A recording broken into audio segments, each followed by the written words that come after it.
Welcome to my channel, Cassidy's Chickens and Crafts. Today we're going to do a craft so I can show you how to do some welding. I did a video the other day of resin jewelry, and we put our little rings, jump rings, and earring pieces on it. And I had some questions about it, so we're going to do another video, and I'll try to go over a few more things with you today. I had leftover blue resin from the last video, and so I just went ahead and filled these little dog bones, and we're going to put the rings on them. Now, before we start, I'll show you a few of my tools. I showed you a little bit about the resin and stuff yesterday or the day before when we did it. But I have this magnifying glass. It's a lamp. And when I really need to get a close look of my welds, I put it under here. And sometimes it sits off to the side because I've got to have room to work. And so you may see me go off the screen, but this is what I'm doing. I'm just taking a look to see what else I need to do. The welder, I guess I'm going to have to pull it over here for you because I don't think you can see it from where it's at. Let's see. It stays in its little cubby hole back over here so it doesn't take up any room.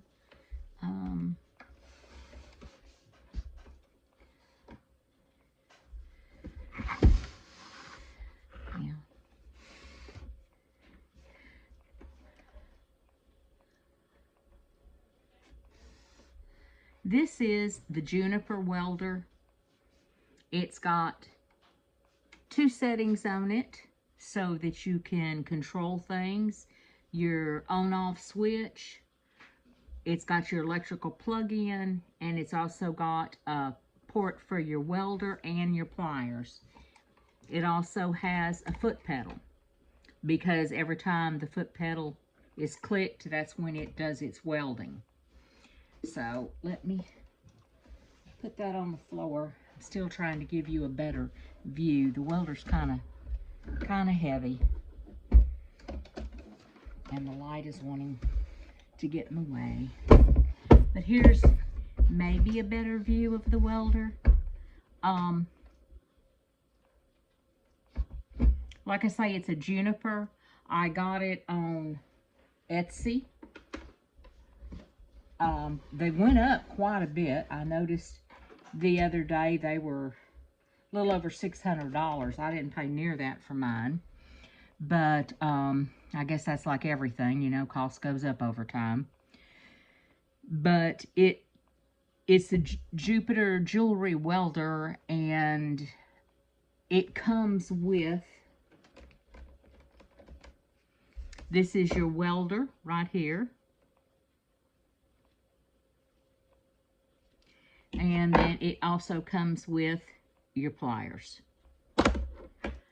These are the grounded pliers. I was telling you, you need to be sure when you're welding that you're on grounded pliers so that you don't get a shock. This welder's pretty simple.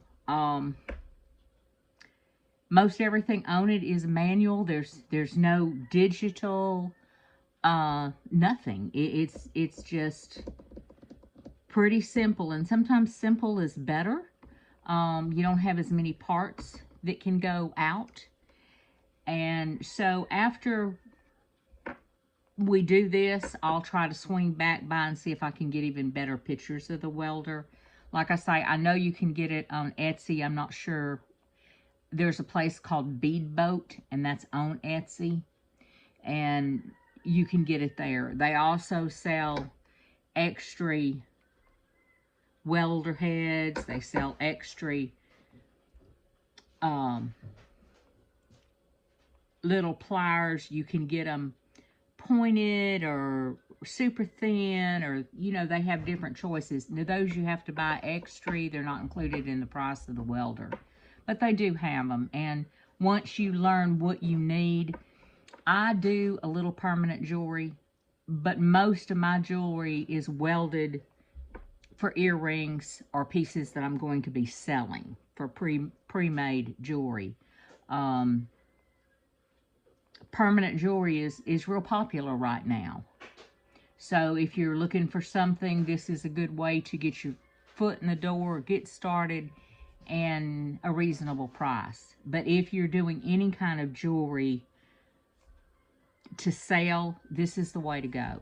Now, this one doesn't work really great on stainless steel because it's a really hard metal and you have to get it really, really hot.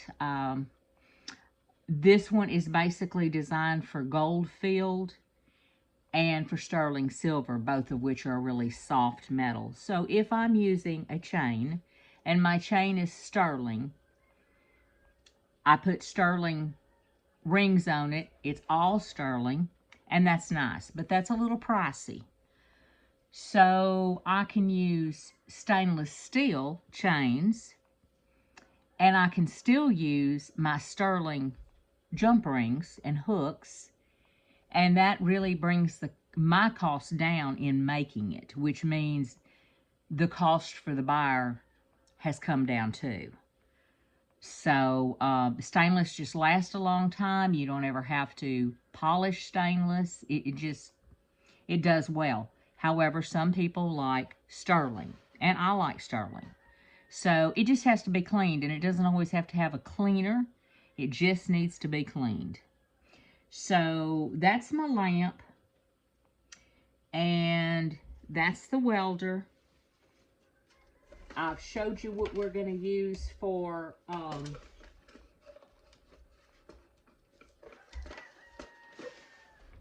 the earrings. We're going to make the little dog earrings, bones. I think they're really, really, really cute. I need to get me some jump rings. I thought I had some right here, but I guess I got to go in my stash. Get me some jump rings real quick, and we'll show you how to weld with it. Now, most of my jump rings, they come in 3 millimeters, 4 millimeters, and 5 millimeters. I don't use anything smaller than a 3. It's just too hard for me to see to weld. This is the package that they come in. This particular one is a 4 millimeter. It's also a 22 gauge, and you will learn that the different gauges, there's like 16, 18, 20, 22. 22 is going to be very small. The bigger the number, the smaller the thickness of the jump ring. Kind of like, you know, when I used to nurse, it was the same way. That's the way the syringes came, the needles for the syringes.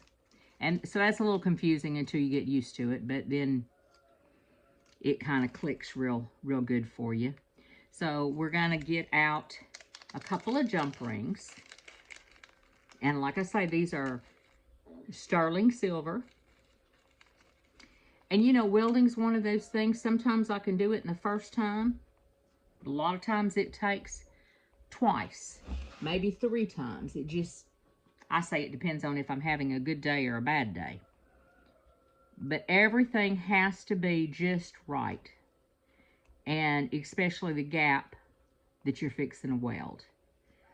I'm fixing to open this jump ring. But see, they're so tiny, you've got to find the opening, which is right here. And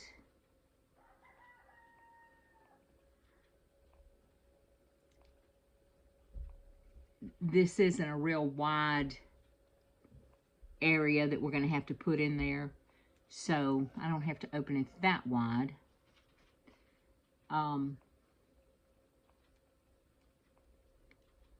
Let's get this slid through here.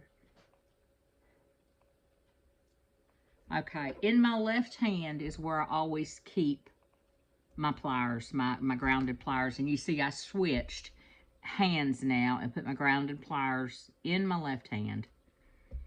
I'm going to twist it and close it.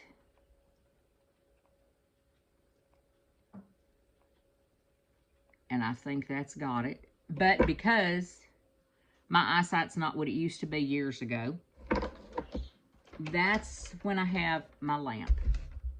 And I always use my lamp and put it under there. And you can see it is like flushed together. I don't know if you can see it. You might can see it under this.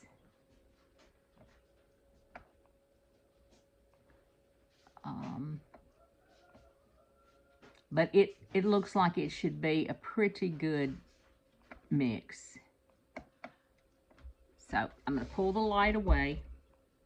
I've got to turn my machine on, hit the button for on. I had put my foot pedal back on the floor.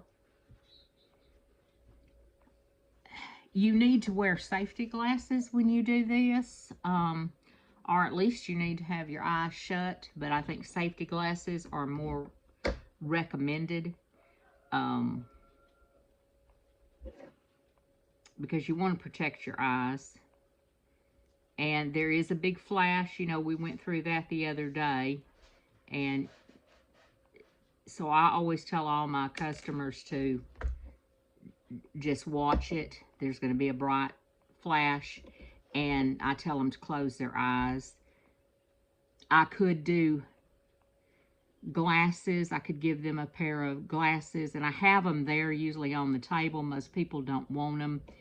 And then you kind of have to get into the infection control piece a little bit because nobody wants to wear a pair of glasses that somebody else just wore.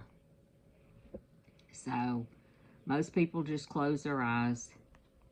I had to readjust my ring a little bit so that I could get to it. The seam is right here on the top. Okay. I try to keep my hand on the table. I brace with my little finger so that I'm not shanking. I find the spot that I want it to go in. Everything, you know, try to keep as level as you can. And then it is bright light at 3. 1, 2, 3. And it's welded. And I'm going to try to show it to you. Again, I don't know if you can, it's so tiny. This is really minute stuff, but it welded beautifully. So the next thing that you would want to do on this particular earring is one more jump ring and your ear wire. And the reason why I say one more jump ring, they tend to hang better if they have 2 jump rings. If you only use one, they have a tendency to kind of turn and twist, and they may not be straight on your ears, and I don't know, that would bother me, so I'm sure it bothers other people as well.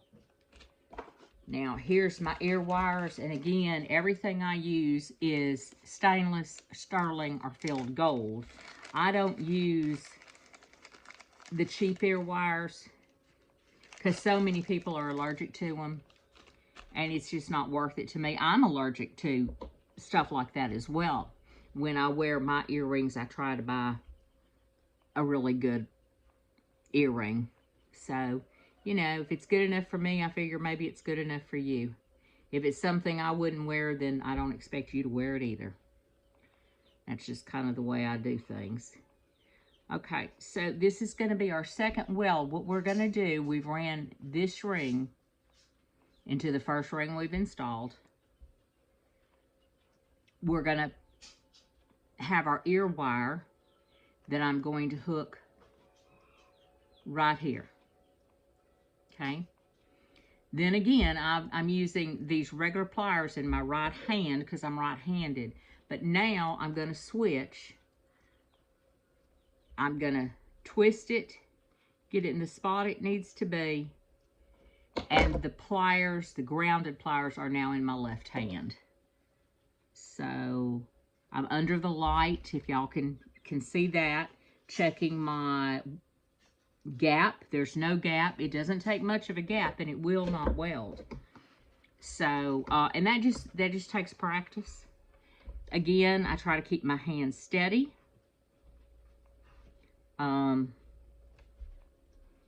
Get it where I can see it. I have been known to actually weld under the light if I'm having a really hard time seeing something. But we're going to go again with 3. So here's 1, 2, 3. Okay, this one did like I've had them do before. This one did not work. It blew it out. This happens sometimes if there's a bigger gap than you think, which I don't believe was the case this time. If you're not level, you might be off a little bit, a little too high, a little too low. Then you're going to notice it's not going to weld good either. So, if you've got your settings up too high, that could be another issue for you. But it's not really a major deal. We've got a new jump ring. I threaded it through the first ring like I did a while ago. I'm putting the ear wire on my ring. Again, now I've got it in my left hand. And I'm going to close it. Look under the light.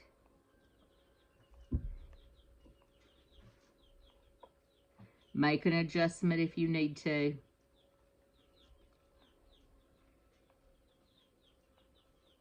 It looks pretty good. It can be tricky sometimes because it can, you know, if there's a little bit of an edge sticking up and it's not flush, it's like it wants to jump off of that. You don't get a good weld. Okay, but I'm fixing to go again. Hopefully a steady hand. And here we go. 1, 2, 3. Alrighty, that got it. So this is what we're going to look like. And I'll put it on a piece of cardboard. This is the way I sell my jewelry. I keep all of them on little cards because I have turnaround racks. And so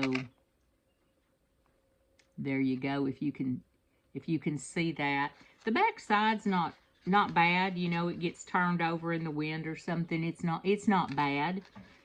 But of course the front is the prettiest side of it. So I put them on my card, and that's all there is to it. I'm going to take my camera down, so just bear with me for a minute. Okay, now, let's see if I can get a picture of the light better.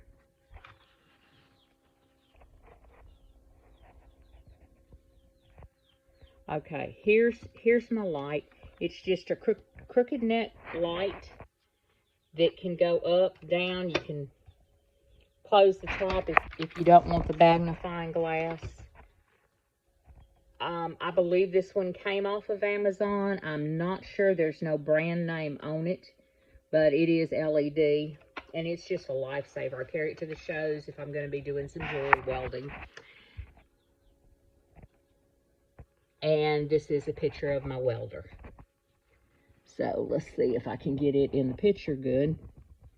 Here we go. Move that out of the way. Okay. That's it, just a little box. Okay, well, I hope you enjoyed this video. If you haven't already liked my video, subscribed, and shared, I wish you would do so. That would help me out a lot. And there'll be More to come. Don't forget to look at my website, TexasGirlDesigns.com. Thank you.